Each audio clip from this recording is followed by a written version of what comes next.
சமீப காலமாக பவுலினுடைய ஜப வாழ்க்கையை உன்னிப்பாக நான் அதை தியானித்து உங்களோடு கூட நான் பேசிக்கொண்டு வருகிறேன்.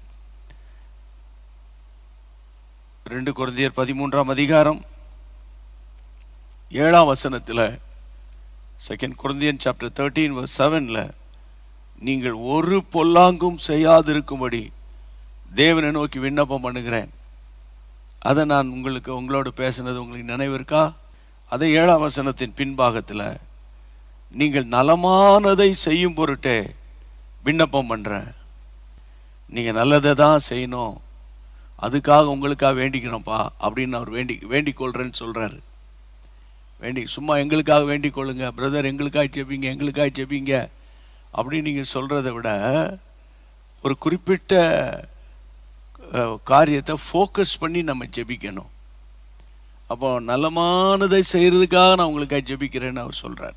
ஒருவேளை அதுக்கு பிறகு அந்த செய்தியை கேட்டவங்களுக்கு தெரியலாம். நீங்கள் நற்சீர் பொருந்தணும். சீர் பொருந்தணும் அப்படின்னா என்ன அர்த்தம்னா, ஆங்கில வேதாகமத்தை பார்த்தேன், பெர்ஃபெக்ஷன், முழுமையான. இன்னொரு ஆங்கில வார்த்தை கம்ப்ளீஷன் அல்லது கம்ப்ளீட் அப்படின்னு மொழிபெயர்க்கிறாங்க. NIVல 1, நியூ கிங் ஜேம்ஸில் 1, என்ன அமெரிக்கன் ஸ்டாண்டர்ட் வெர்ஷனில் அது கொஞ்சம் இது எல்லாமே கிட்டத்தட்ட ஒன்று தான். அப்போது கர்த்தருடைய பிள்ளைகளை நற்சீர் பொருந்துவதற்காக நம்ம ஜெபிக்கணும். அப்படின்னு என்ன அர்த்தம்? ஒரு பெர்ஃபெக்டான லைஃப் வாழணும், ஒரு முழுமையான லைஃப் வாழணும். நீங்கள் பாருங்கள், நம்ம இந்தியாவில் உற்பத்தி ஆகிற இந்த டெக்ஸ்டைல்ஸில் ஒன்று நீங்கள் பார்த்தீங்கன்னா ரெய்மான்ஸ் வந்து ரெய்மான் ஷூட்டு, கோட்டு, இந்த மாதிரி ஆண்களுடைய உடை. அவங்க அந்த கடையில் நீங்கள் பாருங்கள், ரெய்மான்ஸ் போட்டு கீழே ஒரு கோடு போட்டுட்டு தி கம்ப்ளீட் மேன் அப்படின்வாங்க. அதில் ஒரு வார்த்தை கீழே போட்டிருக்கோம். அப்படின்னா என்ன அர்த்தம்னா, எங்கள் கடையில் வந்து நீங்கள் இந்த துணியை வாங்கி ஸ்டிச் பண்ணி நீங்கள் கல்யாண கோட்டோ அல்லது சாதாரண கோட்டோ அல்லது மற்ற உடையோ நீங்கள் உடுத்தும்போது நீங்கள் நல்ல ஒரு ஹேண்ட்ஸம் மனுஷனாக முழுமையான ஒரு மனிதனாக இருப்பீங்கன்றாங்க. அவங்களுடைய அட்வர்டைஸ்மெண்ட்டில் அது ஒன்று. ஆனால் அப்போஸ்தலனாகிய பவுல் சொல்கிறது ரெய்மான்ஸ் அட்வர்டைஸ்மெண்ட் கிடையாது. அப்போஸ்தலனாகிய பவுல் சொல்கிறது, கர்த்தருடைய பிள்ளைகளே, எதுனா 2 கொரிந்தியர் 7ஆம் அதிகாரம், ஆமேன், முதல் வசனம் நான் வாசிக்கிறேன். ஆமேன். 7ஆம் அதிகாரம் முதல் வசனத்தில், இப்படிப்பட்ட வாக்குத்தத்தங்கள் நமக்கு உண்டாயிருக்கிறபடியால் பிரியமானவர்களே, மாம்சத்திலும் ஆவியிலும் உண்டான எல்லா அசுசியும் நீங்க நம்மை சுத்திகரித்து கொண்டு பரிசுத்தமாக்குதலை தெய்வ பயத்தோட பூரணப்படுத்த கடவோம். இப்படிப்பட்ட வாக்குத்தத்தங்கள் உண்டாயிருக்கிறபடியினால், அப்போ உங்கள் வாழ்க்கை, என் வாழ்க்கை ஒரு முழுமையான ஒரு வாழ்க்கையாக இருக்கணும். அறகுறையா சாப்பாட்டுக்கும் துணிக்கும் மணிக்கும் ஏசப்பாவை தேடக்கூடாது. நம்ம இன்னொரு முறை சொல்கிறேன், சாப்பாட்டுக்கும் துணிக்கு மணிக்கும் கை வலிக்கும் கால் வலிக்கும் முது வலிக்கும் இடுப்பு வலிக்கும் மட்டும் அவரை தேடக்கூடாது. முதலாவது தேவனுடைய ராஜ்யத்தையும் அவருடைய நீதியும் தேடுங்க. அவருடைய ராஜ்யத்தை தேடுங்க. அவருடைய பரலோக ராஜ்யத்தை தேடணும். அப்போ இவைகளெல்லாம் உங்களுக்கு கூட கொடுக்கப்படும். என்னது? ஷர்ட்டு, பேண்ட்டு, உங்களுக்கு சேலை, சாப்பாடு, துணிமணி, 3 வேளை சாப்பாடு, சரியா? அதெல்லாம் ஆண்டவர் தன்னால் கொடுப்பார். அவரை தேடுகிறவர்களுக்கு இதெல்லாம் கிடைக்கும். ஓகே. துணியை தேடுறவனுக்கு துணி மட்டும் தான் கிடைக்கும். சுகத்தை தேடுறவங்களுக்கு சுகம் மட்டும் கிடைக்கும். ஆனால் தேவனுடைய ராஜ்யத்துக்கு போக முடியாது. நீங்கள் அதை நல்ல தெளிவாக புரிஞ்சுக்கணும். அப்போது இங்கே அவர் சொல்லப்பட்ட வார்த்தை என்னென்னா, பிரியமானவர்களே, மாம்சத்திலும், அது மட்டும் பேசினேன். அப்போ மாம்சத்தின் கிரியைகளில் நம்ம சிக்கி இருந்தோம்னா நம்ம ஒரு பூரணமான ஒரு ஆவிக்குரிய வாழ்க்கைக்குள்ளே போக முடியாது. அதான் நமக்கு டைம் அடுத்ததுக்கு போயிடணும். இன்றைக்கி நான் உங்களோடு கூட பேச போகிற சத்தியம் என்னென்னா, பிரியமானவர்களே, அதாவது 2 கொரிந்தியர் 7ஆம் அதிகாரம் முதல் வசனத்தில், பிரியமானவர்களே, இப்படிப்பட்ட வாக்கு தத்தங்கள் நமக்கு உண்டாயிருக்கிறபடினால், பிரியமானவர்களே, மாம்சத்திலும் அப்புறம் ஆவியிலும் உண்டான அசுசி நீங்கணும். இன்றைக்கி நான் உங்களோடு கூட என்ன பேச போகிறேன்னா, மாம்சத்திலும் ஆவியிலும் உண்டான அசுசி நீங்கணும்னு. இன்றைக்கி நான் பேச போகிறது ஸ்பிரிட்டில், ஆவியில் உண்டான அசுசி நீங்கணும். Filthiness of the flesh and spirit. அப்போ இன்றைக்கி ஆவியில் உண்டாகிற அசுத்தம் நீங்கணும். ஆவியில் அது என்ன பிரதர் புதுசாக இருக்குது நீங்கள்லாம் சொல்கிறீங்க அப்படின்னு ஒருவேளை இப்போ இந்த இந்த இந்த மாதிரி இந்த பெண்டிகாஸ்டல் மூமெண்ட்டில் இருக்கிறவங்களுக்கு நான் பேசுகிறது இப்போ ஒரு அளவுக்கு புரியும், மற்ற சபையில் இருக்கிறவங்களுக்கு புரியும். ஸ்பிரிட் நம்முடைய சரீரம் 3 பகுதியாக பிரிக்கப்படுது. ஒன்று சரீரம், அதை நம்ம பார்க்குறோம். ரெண்டாவது ஆத்துமா அறிவுள்ளதாக இருக்கணும், ஆத்துமா உணர்வுள்ளதாக இருக்கணும், ஆத்துமாவில் ஒரு பாவ உணர்வு இருக்கணும், ஆத்துமாவில் மனஸ்தாபப்படணும், எப்போதும் கேர்ஃபுல்லாக வாழணும்னு. அப்புறம் ஸ்பிரிட் ஆவியில் ஒரு கலக்கம் வந்துட்டா முகமெல்லாம் மாறிடும். ஆவியில் ஒரு பயம் வந்துட்டா உள்ளத்தில் ஒரு பிரச்சனை ஏதோ நடக்க போகுதுன்ற மாதிரி வந்துடும் ஆவியில். அதே நேரத்தில் இந்த ஸ்பிரிட் ஒரு சரியான ஆவி உடையவனாக இருந்தால், ரொம்ப சிம்பிளாக சொல்லி கொடுக்குறேன். நீங்கள் ஒருத்தரோட ஒரு 15-20 நிமிஷம் அல்லது ஒரு ½ அன் ஹவர், என்னை பொறுத்தவரையில் ஒரு 10 நிமிஷம் பேசினாலே அவன் ஸ்பிரிட் என்னன்னு கண்டுபிடிச்சிடலாம். ஆனால் அந்த காலத்தில் எனக்கு கண்டுபிடிக்க முடியாது. ஏன்னா அந்த காலத்தில் எனக்கு அனுபவம் கிடையாது, வேத அறிவும் அந்த காலத்தில் கிடையாது, தெய்வீக ஞானமும் அந்த காலத்தில் கிடையாது. ஆனால் தேவனுடைய பிள்ளைகளை, ஒருவனுடைய ஆவி, ரொம்ப சிம்பிளாக ஒன்று சொல்லட்டா, நீங்கள் புரிஞ்சுக்கிற மாதிரி ஒன்று சொல்கிறேன் கேளுங்க. இப்போ உங்கள் வீட்டுக்கு ஒரு மாப்பிள்ளை பார்க்குறீங்க, உங்கள் பிள்ளைக்கு மாப்பிள்ளை பார்க்குறீங்க. அப்போது அந்த மாப்பிள்ளையை பற்றியே ஒருத்தர் அறிமுகப்படுத்துகிறார், அல்லது அவங்க தகப்பனாரே சொல்கிறாருன்னு வைங்களேன், அல்லது அவங்க சம்மந்தப்பட்ட ஆள் சொல்கிறாரு, அல்லது யாரோ ஒரு ஊழியக்காரரே சொல்கிறாரு வைங்க. என்ன சொல்கிறாரு? எடுத்த உடனே நீங்கள் அந்த மாப்பிள்ளைக்கு நிறைய அங்கே 3 வீடு இருக்குது, பாம்பேயில் ஒரு அப்பார்ட்மெண்ட் இருக்குது, அப்புறம் சென்னையில் ஒரு சில லேண்ட்ஸ்லாம் கிடக்குது, அப்படிலாம் இருக்குது, எல்லாமே அந்த தம்பிக்கு தானா அப்படின்னு ஆரம்பிக்கிறான்னு வைங்களேன். அவன் ஸ்பிரிட்டு சரியில்லை. அவன் என்ன நினைப்பாங்க, இதை முதல்ல சொன்னால், ஓ இதெல்லாம் இருக்கோ, பரவாயில்லையா, அப்போ என் மகா போய் நல்லா வாழ்வாள, அப்போ அதெல்லாம் இருக்கக்கூடாதுன்னு நீங்கள் சொல்கிறீங்களா பிரதர்? அதெல்லாம் நீங்கள் வெறுக்கிறீங்களா? நல்லா புரிஞ்சுக்கணும். பையன் இந்த சபைக்கு போகிறான், அந்த பையனை பற்றி அந்த போதகர் நல்ல சாட்சி சொல்லுகிறார், சரியா? நேரம் கிடைக்கும் போதெல்லாம் யூத் மினிஸ்ட்ரியில் இருக்கிறாராம், மிஷினரி ஊழியங்களை சப்போர்ட் பண்ணுறாராம். இதை சொல்லிக்கிட்டு அடுத்தது இந்த கம்பெனியில் வேலை பார்க்குறாராம், அதுக்கு அடுத்தது அவருக்கு மாத இவ்வளோ சம்பாத்தியமா, அதுக்கு அடுத்தது சில இடங்கள்லாம் அவருக்கு அவங்க அப்பா அவங்களுக்கு வாங்கி வச்சிருக்காராம். அப்படின்னா பரவாயில்ல, எடுத்த உடனே அங்கே வீடு இருக்குது, அங்கே கார் இருக்குது, இங்கே பங்களா இருக்குன்னு ஒருத்தன் சொல்கிறான்னு வைங்க. இதுக்கு பேர் தான் மார்க்கெட்டிங்லாம் தெரியல உங்களுக்கு. அப்போ இந்த நாட்களில் ஒரு ஆவியை நீங்கள் கண்டுபிடிக்கணும், ஸ்பிரிட்டை கண்டுபிடிக்கணும், அது இன்ன ஆவி உடையது என்பதை நீங்கள் கண்டுபிடிக்கணும். அதில் நிறைய பேர் தெரியாது போச்சு. உண்மை இன்னும் சொல்கிறேன், சிலர் தப்பாக நினச்சிக்காதீங்க, நீங்கள் நினச்சா கூட எனக்கு கவலை கிடையாது, அது வேறு விஷயம். சிலர் அந்நிய பாஷைலாம் பேசுவாங்க, பயங்கரமாக அந்நிய பாஷைலாம் பேசி ஆவிலெல்லாம் நிரம்புவாங்க. அவர் கேட்பாங்க, எங்கெங்கெல்லாம் கொஞ்சம் ப்ராப்பர்ட்டி இருக்குது கொஞ்சம் விசாரித்து பாருங்களேன், இருந்தால் நல்லா தானே இருக்கும் அப்படின்னு.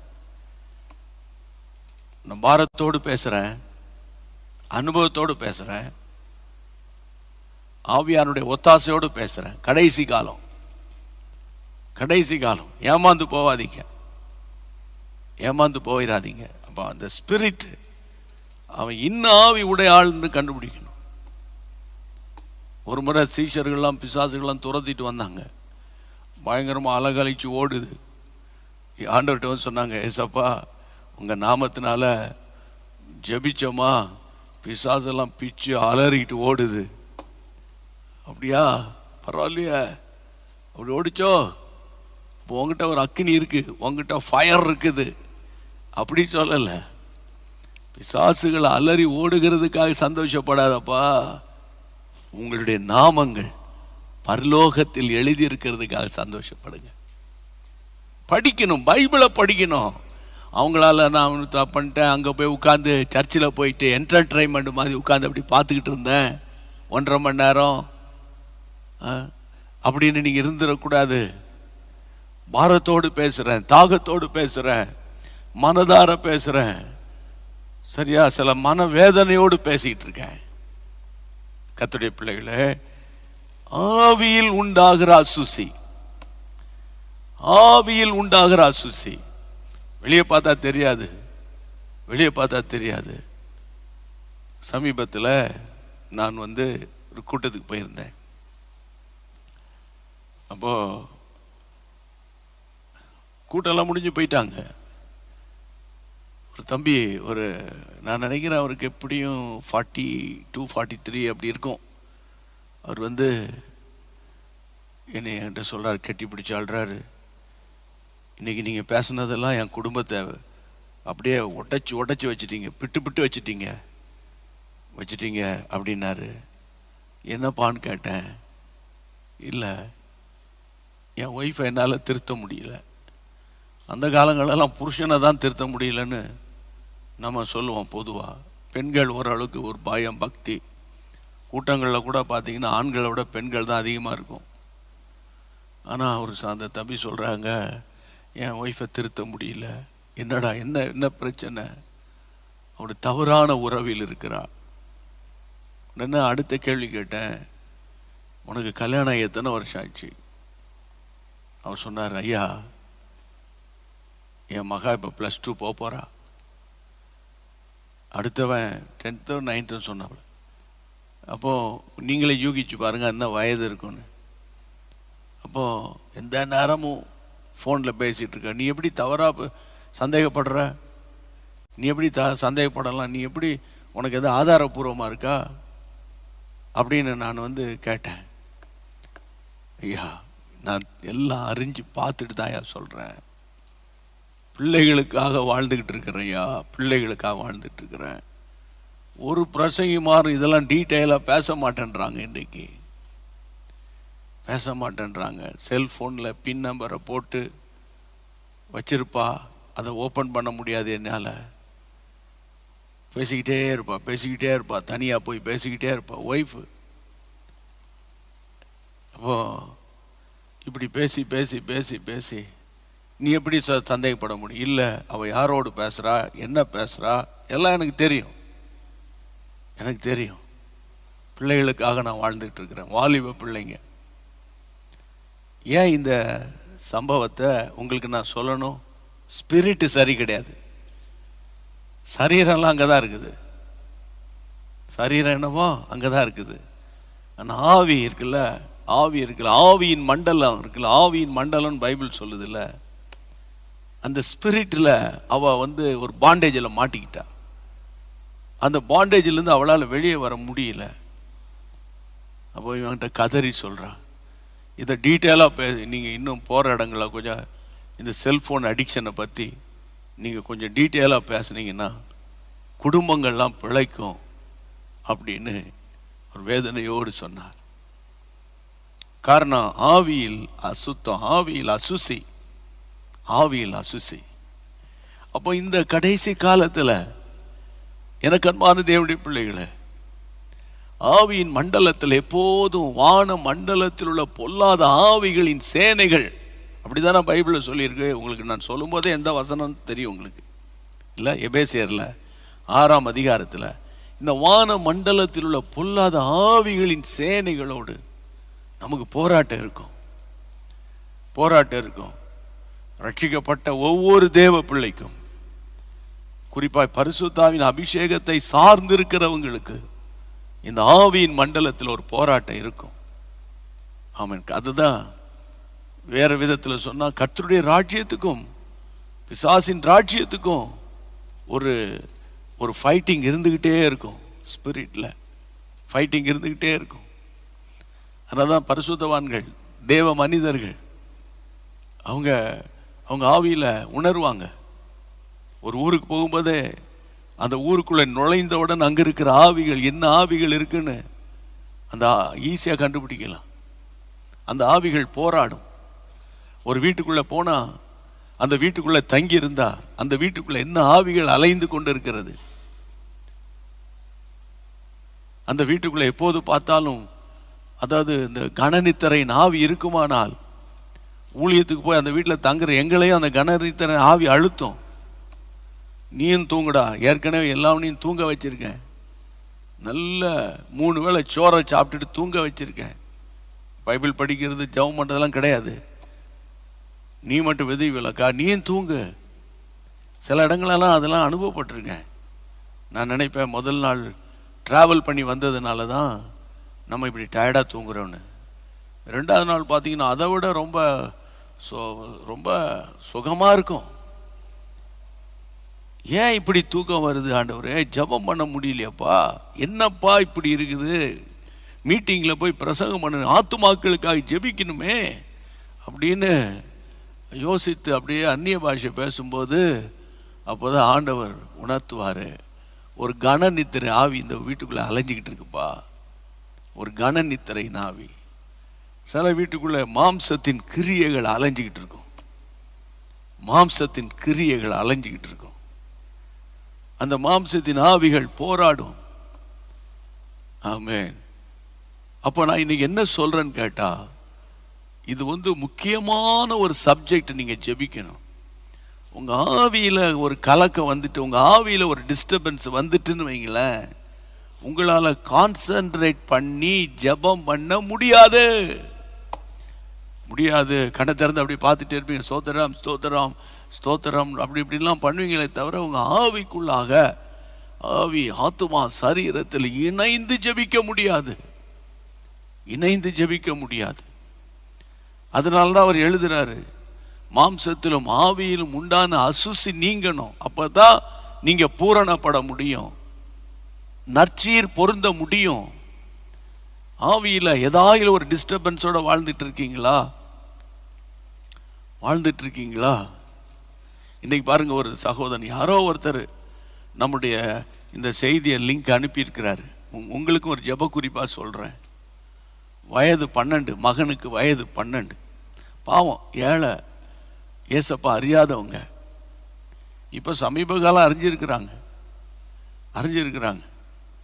மகனுக்கு லிவரில் பிரச்சனை, கிட்னியில் பிரச்சனை, நீங்கள் வீட்டுக்கு கூட்டிகிட்டு போங்கப்பான்னு சொல்லிட்டாங்க, வீட்டுக்கு கொண்டு போயிட்டாங்க. யாரோ ஒருத்தர் நம்முடைய இந்த ஆன்லைனை மெசேஜ் அனுப்பியிருக்காங்க. அதை கேட்டுட்டு அந்த தகப்பன் பேசுகிறார். என்ன பேசுகிறார் தெரியுமா? இன்னைக்கு உங்ககிட்ட பேசிட்டு அவர் ஒரு பக்கம் வேலை பார்க்குறார், அவன் ஒய்ஃப் இன்னொரு பக்கம் வேலை பார்க்குது. நாளைக்கு நம்ம குடும்பமாக தற்கொலை பண்ண போகிறோம். ஐயா, மத்தியானம் பேசினதை உங்களோட நான் பேசிக்கிட்டு இருக்கேன். சும்மா விளையாட்டு சமாச்சாரம் இல்லை, லாடிஸ் கூட ஆல் த டைம்லாம் சொல்லிக்கிட்டு அந்த 1.5 மணி நேரம் போய் சர்ச்சில் உட்கார்ந்து டான்ஸ் ஆடிட்டு வருகிற காலம் அல்ல இது. ஆத்துமாக்கள் அழிந்து கொண்டிருக்கிறார்கள். ஆத்துமாக்கள் அழிந்து கொண்டிருக்கிறார்கள். ஒரு பேதுருவுக்காக சபை போராடி ஜெபித்தது. பேதுரு உறங்கினான், சபை உறங்கவில்லை. அதனால இந்த கடைசி காலத்தில் ஏதோ ஒரு பிரசங்கத்தை பிரதர் பண்ணுவாங்க, சாயந்தரம் வருவாங்க, ஆகாஷ் பாடுவான், இல்லை மெல்வின் பாடுவான், காலை போய் ஜெபம் நடத்துவான், காட்லின் ஜெபம் நடத்துவாங்க, அப்படி பண்ணுவாங்க. இது ரெகுலராக நடக்குது. இது அவங்க அப்படி நீங்கள் நினைக்கிறீங்க. அனுதினமும் தேவன் நம்மோடு பேசி கொண்டு வருகிறார். அனுதினம் அந்த தகப்பன் சொன்னோன்னு எனக்கு ரொம்ப வேதனையாக போயிடுச்சு. நாளைக்கு நாங்கள் தற்கொலை பண்ணியிருக்கலாம், என்னமோ ப்ரோக்ராம் பண்ணுற மாதிரி சொல்கிறாங்க அவங்க. நாளைக்கு ஒரு ப்ரோக்ராமுக்கு போகிறோன்ற மாதிரி சொல்கிறாங்க. ஐயா 12 வயது பையனை 12 பையனை நாங்கள் சாக கொடுக்க போகிறோம், எங்களால் தாங்க முடியலன்றாங்க. நீங்கள் ஜெபம் பண்ணுங்க, அந்த குடும்பத்துக்கு, அந்த தம்பிக்காக ஜெபம் பண்ணுங்க. அவன் எப்படியாயிலும் தப்பி வைக்கப்படணும், ஜெபம் பண்ணுங்க, தப்பி வைக்கப்படணும்.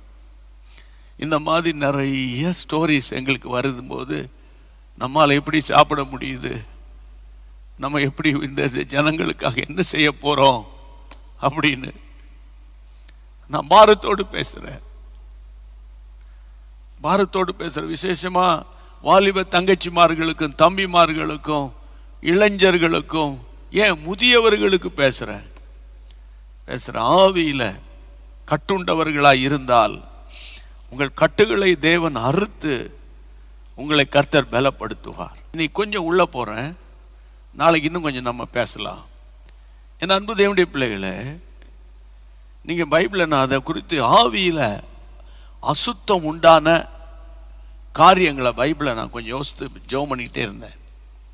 பாருங்க, வாசிங்க 1 சாமுவேலின் புத்தகம் 10ஆம் அதிகாரம். 1 சாமுவேல் 10:1 நான் திருப்புறேன். Price God. 1 சாமுவேல் 10ஆம் அதிகாரம் முதல் வசனத்தில் நம்ம நீங்கள் ஸ்க்ரீனில் பார்க்குறீங்கல்ல. சாமுவேல் தைல குப்பியை எடுத்து அவன் தலையின் மேல் வார்த்து அவனை முத்தம் செய்து, கர்த்தர் உன்னை தம்முடைய சுதந்திரத்தின் மேல் தலைவனாக அபிஷேகம் பண்ணினார் அல்லவா அப்படின்னு சாமுவேல் சொல்லுகிறார். கையை வைத்து ஆண்டவர் தோத்திரம் பண்ணுங்க. யாரை அபிஷேகம் பண்றா?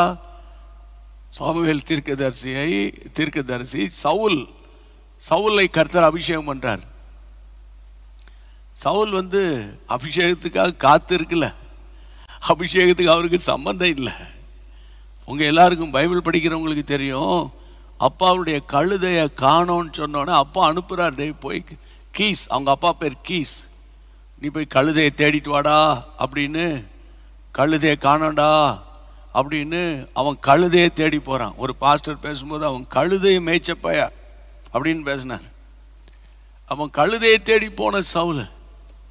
ஆனால் 10ஆம் அதிகாரம் முதல் வசனத்தில் சாமுவேல் தீர்க்கதரிசி இந்த பெஞ்சமின் கோத்திரத்தானை இந்த சவுலை அபிஷேகம் பண்ணிட்டார். இந்த அனாயிண்டிங் அவன் மேலே, இந்த ஆவியை பற்றி பேசுகிறேன், ஸ்பிரிட்டை பற்றி பேசுகிறேன், அதுக்கு ரெஃபரன்ஸை நான் பேசுகிறேன்.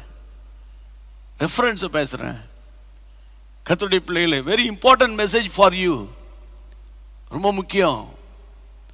இன்னைக்கு நிறைய பேர் ஆன்மீக வாழ்க்கையில் இருக்கிறாங்க, சபைக்கு போகிறாங்க வராங்க, ஆனால் உள்ளான மனுஷனை பற்றிய ஒரு சரியான வெளிப்பாடு இல்லாததுனால பாட்டுக்கு ஒரு சர்ச்சு, பிரசங்கத்துக்கு ஒரு சர்ச்சு, கம்யூனியன் சர்வீஸ்க்கு ஒரு சர்ச்சு, கல்யாணத்துக்கு ஒரு சர்ச்சு, கல்லறைக்கு ஒரு சர்ச்சு.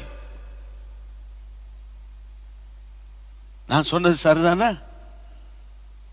முன்ன சொல்வீங்க கல்யாணத்துக்கு ஒரு சர்ச்சு, கல்லறைக்கு ஒரு சர்ச்சுன்னு. இப்போ நான் சேர்த்துருக்கிறேன் என்னுடைய ஆராய்ச்சி, பாட்டுக்கு ஒரு சர்ச்சு, பிரசங்கத்துக்கு ஒரு சர்ச்சு, அதுக்கப்புறம் கல்யாணத்துக்கு ஒரு சர்ச்சு, அப்புறம் கல்லறைக்கு ஒரு சர்ச்சு.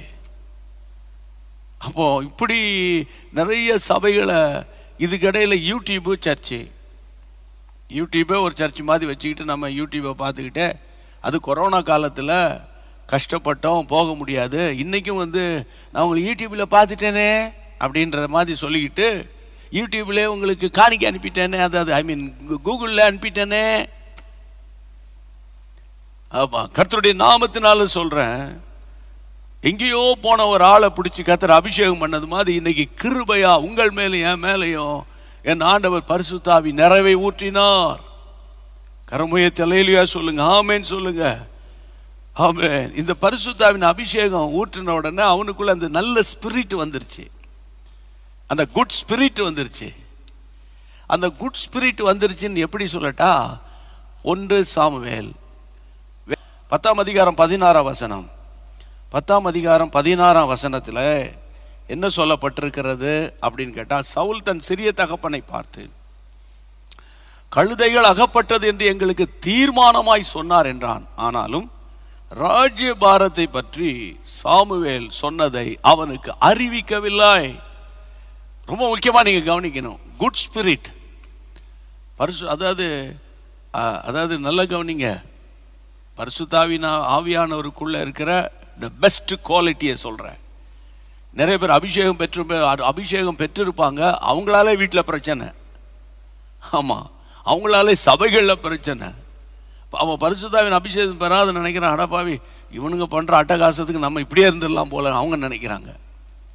ஆனால் நல்ல ஆவியை பெற்றவங்க, ஆவி பாருங்க. அது உதாரணமாக சவுல் எங்கேயோ போன ஆளை பிடிச்சி கர்த்தர் அபிஷேகம் பண்ணிட்டார். இப்போ அவர் திரும்பி வராரு, வந்து அவங்க சித்தப்பாக்கிட்ட பேசுகிறாரு, கழுத அகப்பட்டுருச்சு, தீர்க்கதரிசி சொல்லிட்டாரு. Okay, very good. அப்போ அதோடு மட்டும் விட்டாரா, வேற ஏதாவது சொன்னாரா? அங்கே என்ன பண்ணுறோம், கழுதை அகப்பட்டது என்று தீர்மானமாய் சொன்னாரை தவிர ராஜ்ய பாரத்தை என் கையில் தான் கர்த்தர் கொடுக்க போகிறார் என்பதை அவர் சொல்லவில்லை, மறைத்தார். அபிஷேகம் பெற்றவங்க சொல்ல வேண்டியதை சொல்லுவாங்க, மறைக்க வேண்டியதை மறைப்பாங்க. Understand my point? இதில் அதனால தான் என் ஒய்ஃபுக்கு சொல்லாமல் மறைச்சி வச்சுருக்கேன், அதனால தான் என் புருஷனுக்கு சொல்ல, அது வேறு சப்ஜெக்ட். அங்கே நான் போல இப்போ யார் யார்கிட்ட என்ன சொல்லணுமோ அதை சொல்லணும். சில பேர் தேவையில்லாத ஆள்கிட்ட போய் உளறிக்கிட்டு கிடப்பாங்க. அதுக்கப்புறம் அப்படி சுற்றி அங்கே சுற்றி, இப்போ வாட்ஸ்அப்பில் சுற்றி சுற்றி சுற்றி சுற்றி சுற்றி கடைசியில் யார் சொன்னது எவர் சொன்னது அப்படியெல்லாம் இப்போ எல்லாம் டீட்டெயிலாக வந்துடுது. இப்போ நான் என்ன உங்களோட கூட பேசுகிறேன்னா, அந்த 16ஆம் வசனத்தில் ராஜ்ய பாரத்தை பற்றி சாமுவேல் சொன்னதை அறிவிக்கவில்லை. ஏன் தெரியுமா? அபிஷேகம் பெற்றவங்க சில காரியங்களை ஆவியானவர் உணர்த்துவார், இதை நீ சொல்லக்கூடாது, இது கர்த்தருக்குரியது. உதாரணமாக மரியாளை குறித்து பைபிளில் வாசிக்கிற 2ஆம் அதிகாரம் 19ஆம் வசனம், லூக் சாப்டர் 2 verse 19 எடுத்து பாருங்க. லூக்கா எழுதின சுவிசேஷம் 2ஆம் அதிகாரம் 19ஆம் வசனம். அங்கே என்ன சொல்லப்பட்டிருக்கிறது? மரியாளோ அந்த சங்கதிகள் எல்லாம் தன் இருதயத்தில் வைத்து சிந்தனை பண்ணி கொண்டிருந்தாள். மரியாளோ அப்படின்னு ஆரம்பிக்கிறது, பட் மேரி அப்படின்னு இங்கிலீஷில் ஆரம்பிக்கிறாங்க. அப்போ இப்படி ஒரு பிறக்க இப்படி நடக்க போகுது, இப்படி நடக்க போகுது அப்படின்னு சொன்ன உடனே மரியாள் அவ ஏற்கனவே கர்த்தருடைய பிள்ளைகளே ஒரு கன்னிப்பெண். அப்போ ஊருக்குள்ளே ஓடி அங்கே சாடி இங்கே சாடி, உங்களுக்கு விஷயம் தெரியுமா, அது தெரியுமா, இது தெரியுமா சொல்லி ஒரு அரை மணி நேரத்தில் ஊரே பரப்பல. இந்த சங்கதிகளெல்லாம், அந்த வசனத்தை பாருங்க திரும்ப, அந்த வசனத்தை சொல்லி இருக்குது, இந்த தன் இருதயத்தில் வைத்தாள், அதை வைத்து சிந்தனை பண்ணி கொண்டிருக்கிறாள். Good spirit, good spirit. சிலர் வந்து வள வள வள வளன்னு சள சள சளன்னு சில வார்த்தைகளை, வீண் வார்த்தைகளை அலப்புகிறதுனாலே குடும்பங்களில் சண்டை, சபைகளிலே சண்டை. அப்போ இந்த சவுலுக்குள்ள திரும்பி வர, உனக்கு கர்த்தர் வந்து ராஜ்ய பாரத்தை உன் கையில் தான்டா கொடுக்க போறாரு. அது எவ்வளோ பெரிய ஆசீர்வாதமான வார்த்தை. என் வீட்டில் சொன்னால் என்ன தப்பா? சந்தோஷம் தானே படுவாங்க. ஆனால் அவர் சொல்லலை. கர்த்தருடைய பிள்ளைகளே, எனக்கு அன்பான தேவனுடைய பிள்ளைகளே, அடுத்தது நீங்கள் பைபிளை திருப்பினீங்கன்னா வசனம் சொல்லுகிறது, அதே 10ஆம் அதிகாரம் 21ஆம் வசனம், 21ஆம் வசனத்தில் 10ஆம் அதிகாரம், அதாவது 1 சாமுவேல் 10:21, அவன் பென்யமீன் கோத்திரத்தை அதனுடைய குடும்பங்களின்படியே சேர பண்ணின பின்பு மாத்திரி குடும்பத்தின் மேலும் கீசின் குமாரனாகிய சவுலின் மேலும் சீட்டு விழுந்தது. அவனை தேடின போது அவன் அகப்படவில்லை. அவன் தேடின போது அகப்படலை. Listen to me carefully my dear brothers and sisters. நல்ல ஆவியை பெற்றவங்க எப்படி இருப்பாங்கன்னு சவுல் இதுக்கு ஒரு நல்ல ஒரு உதாரணம். அதாவது சவுலுக்கு தெரியும், ஏற்கனவே சொல்லி தான் அனுப்பியிருக்கார், நெக்ஸ்ட் கிங் நீ தான், கர்த்தர் உன்னை சூஸ் பண்ணிட்டார், தைல குப்பி தலையில் ஊற்றியாச்சு, அனாயின் பண்ணியாச்சு. இப்போ அந்த ப்ரொசீஜர் படி நடக்குது. இப்போ சீட்டு விழுந்துருச்சு. வசனம் சொல்லுகிறது, கீசின் குமாரனாகிய சவுலின் மேல் சீட்டு விழுந்துட்டு, ஆனால் அவனை தேடின போது அவன் அகப்படவில்லை. நம்மளா இருந்தா முத வரிசையில் வந்து நின்று எனக்கு அப்பவே தெரியும். அப்பவே கர்த்தர் சொல்லிட்டார் என்கிட்ட. வாய் கூசாம பேசுவாங்க. எனக்கு அப்பவே தெரியும். Lord spoke to me 2 days before. ஏன் 2 நாளைக்கு முன்னால் நீ சொல்லலை? 6 மாதத்துக்கு முன்னாலே கர்த்தர் இதை வெளிப்படுத்தினார். சில ஆட்கள் பேசுகிற பேச்சு அது போட்டும். இன்னைக்கு நான் உங்களோடு கூட என்ன பேசுறேன்னு கேட்டா, அன்பானவர்களே, நல்ல ஆவி உடையவன் தன்னைத்தானே மேன்மைப்படுத்த மாட்டான். நல்ல ஆவி உடையவன். அடுத்த வசனத்தில் பாருங்களேன், அந்த 10ஆம் அதிகாரத்தில் கர்த்தருடைய பிள்ளைகளை 22ஆம் வசனத்தில் 22 பாருங்க, நெக்ஸ்ட் வேர்ட்ல, அவன் இனி இங்கே வருவானா என்று அவர்கள் திரும்ப கர்த்தரிடத்தில் விசாரித்த போது, இதோ அவன் தளவாடங்களில் இருக்கிற இடத்தில் ஒளித்து கொண்டிருக்கிறான் என்று கர்த்தர் சொல்றார். என் அன்பின் தேவனுடைய பிள்ளைகளே, அவன் ஒளித்து கொண்டிருக்கிறான். அவன் ஒளித்து கொண்டு கர்த்தர்ட்ட கேட்கிறாங்க, ஆண்டவரே, சவுல் மேல சீட்டு விழுந்துட்டப்பா, சவுல் எங்கே? சவுல் மறைந்திருக்கிறான். அபிஷேகம் பெற்றவங்க மறைந்திருப்பாங்க. ஒருத்தர் வந்து என்கிட்ட ஒரு முறை ஒரு கூட்டத்தில், கோயம்புத்தூர் நினைக்கிறேன், சொன்னார், ஸ்டேஜில் ஏறி என் பின்னால் வந்து நின்று, அண்ணன் இத்தனை பாட்டு எழுதியிருக்கிறேன், எனக்கு நீங்கள் தானே பிரசங்கம் பண்ண வந்துக்கிறீங்க, கொஞ்சம் சொல்லுங்கள், ஒரு பாட்டு படிக்கணும். நான் சொன்னேன், முதல்ல நீ யாருன்னு எனக்கு தெரியல அப்படின்னா. அப்படியா, நான் அங்கே பார்த்தேனே இங்கே பார்த்தேனே. அப்படியா, பார்த்துருக்கலாம் தம்பி, இது என்னுடைய கூட்டம் அல்ல, நான் நடத்துகிற கூட்டம் இல்லை, இது நம்ம ஜீசஸ் மீட்ஸ் மினிஸ்ட்ரி இல்லை, அவங்க நடத்துகிற கூட்டம். அதனால் ஏற்கனவே அவங்க கொயர், பெரிய கொயர், 25 பேர், மைக்கு மட்டும் 30 மைக்கு தொங்குது, கொயர் பாடிக்கிட்டு இருக்காங்க. அதனால் சாரி, எனக்கு சொல்ல முடியாதியா? இல்லை கர்த்தர் பாட்டு கொடுத்துருக்காரு, உங்கள்கிட்ட சொல்ல சொன்னார் அப்படின்னு திரும்ப திரும்ப காதில் பேசிக்கிட்டே இருக்கார். ஸ்டேஜில் உட்காந்துருக்கேன். நான் வேறு வழி இல்லாமல் அந்த கூட்டத்தை ஒழுங்கு செய்துவிட்ட, இவர் ஏதோ சொல்கிறாரு, கவனிங்க, கேளுங்க, பாட்டு பாடணுங்கிறார். அவர் சொல்கிறார், தன்மையாக சொல்கிறாரு, எப்பா இங்கே ஏற்கனவே பாடகர்கள்லாம் ட்ரெயின் பண்ணி கொயர் ப்ராக்டிஸ்லாம் பண்ணி தான் வச்சுருக்குது, அதனால் சாரின்றார். இல்லை, ஒரு பாட்டு பாடினாங்க. நடந்தது என்ன தெரியுமா? கொஞ்சம் வாங்கலைன்னு கையை பிடிச்சி அவர் ஸ்டேஜை விட்டு கீழே இறக்கி கூட்டத்தின் கடைசியில் கொண்டு போய் விட்டுட்டு வந்தாங்க. தேவையா இது? இதெல்லாம் எங்களுக்கு அந்த காலத்திலேயே சீனியர் பாஸ்டர் சொல்லி கொடுப்பாங்க. மறைந்திரு, ஒளிந்திரு, ஒதுங்கிரு, ஓரமாயிரு, ஒரு நாள் உயர்வு வரும். இந்த சப்ஜெக்ட் இப்படிலாம் பேசினா, ஐயா இவன் வந்து 1960s இருக்கான் போல இருக்குது. ஆமாம், ஒளிஞ்சிரு, ஒதுங்கிரு, மறைந்துரு. இன்றைக்கி நைட்டை போய் யூடியூப்பில் பாட்டு பாடி நாளைக்கு போட்டு விட்றோம் பாருங்கள், லைக்ஸ் இப்படி வரும் பாருங்கள், இப்படி வரும், இப்படி வரும், எப்படி வருமோ தெரியாது. ஆனால் ஒன்று நான் உங்களுக்கு சொல்லிட்டா, அபிஷேகம் பெற்ற தேவ பிள்ளைகள் ஒதுங்கி இருப்பார்கள், மறைந்திருப்பார்கள். ஒரு நாள் ஒன்று வரும்போது கர்த்தர் அவருடைய தலையை நிமர பண்ணுவார். ஆவியில் அசுசி, ஆவியில பெருமை, ஆவியில மேட்டிமை, இதெல்லாம் பற்றி தான் இன்னைக்கு நான் பேசிக்கிட்டே வந்தேன். இதே இடத்துல நிறுத்திக்கிடுறேன். ஜெபம் பண்ணலாம். அப்படியே கைகளை உயர்த்தி, நல்ல பிதாவே, உம்முடைய நாமத்தினால கர்த்தாவே, ஆண்டவரே, மாம்சத்திலும் ஆவியில் உண்டான அசூசி நீங்கி ஆண்டவரே நாங்கள் சுத்திகரிக்கப்பட வேண்டும். அப்பொழுதுதான் பூரணப்பட முடியும், நற்சீர் பொருந்த முடியும் என்ற ஒரு சத்தியத்தை எங்களோடு கூட நீர் பேசிக்கொண்டு வந்த தயவுக்காக ஸ்தோத்திரம். இந்த சத்தியத்தை கேட்கிற ஆத்துமாக்களை எழுப்பித்தாரும். சத்தியத்துக்காக ஒரு பெரிய சேனையை எழுப்புங்க, ஜெபத்துக்காக ஒரு சேனையை எழுப்புங்க, அபிஷேகத்துக்காக ஒரு சேனை எழுப்புங்க. அப்பா, எங்கள் தேசம் உம்மை அறியணும். அப்பா, எங்கள் நாடு உம்மை அறியணும், எங்கள் சபைகள் உம்மை அறியணும், எங்கள் குடும்பங்கள் உம்மை அறியணும். உம்முடைய பரிசுத்த நாமம் மகிமைப்படணும். தாழ்த்துகிறேன் அப்பா. ஆவியில் இருக்கிற அசூசி நீங்கணும். ஆமாப்பா, சவுலுக்குள்ள ஆவி, பரிசுத்த ஆவியான ஊற்றப்படும் போது இருந்த நல்ல குவாலிட்டிஸை நான் பேசிட்டு வந்தேன். கர்த்தர் சித்தமானால் நாளைக்கு ஆண்டவரே அவனுக்குள்ள அசுத்த கிரியைகள் நுழைந்த விதத்தை பற்றி பேசும்போது கண்கள் திறக்கப்படுவதாக, கண்கள் திறக்கப்படுவதாக. ஏனென்றால் நிறைய அபிஷேகம் பெற்றவர்களை பிசாசு இந்த கடைசி காலத்தில் வஞ்சிக்கிறான் ஆண்டவரே. அதனால கர்த்தர் ஒரு மாபெரும் எழுப்புதலை உண்டாக்கும்படி நான் பாரத்தோடு ஜெபிக்கிறேன்.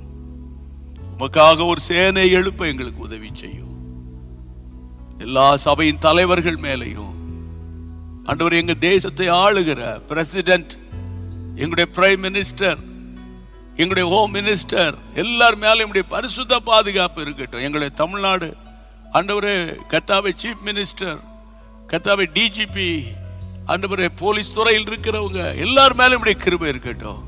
கர்த்தர் ஒருவரே நடத்தும். இயேசுவின் நாமத்தில் எல்லா வியாதியஸ்தர்களை குணமாக்கி சமாதானத்தை கர்த்தர் தந்து ஆவியில ஒரு பெரிய சந்தோஷத்தை தந்து உம்முடைய பிள்ளைகளை ஆசீர்வதியும். இயேசுவின் நாமத்தில் ஜெபிக்கிறோம் எங்கள் பரிசுத்தமுள்ள நல்ல பிதாவே, ஆமென். என் ஆத்துமாவே கர்த்தரை ஸ்தோத்திரி, என் முழுமே அவருடைய பரிசுத்த நாமத்தை ஸ்தோத்திரி. என் ஆத்துமாவே கர்த்தரை ஸ்தோத்திரி, கர்த்தர் செய்த சகல உபகாரங்களை மறவாதே.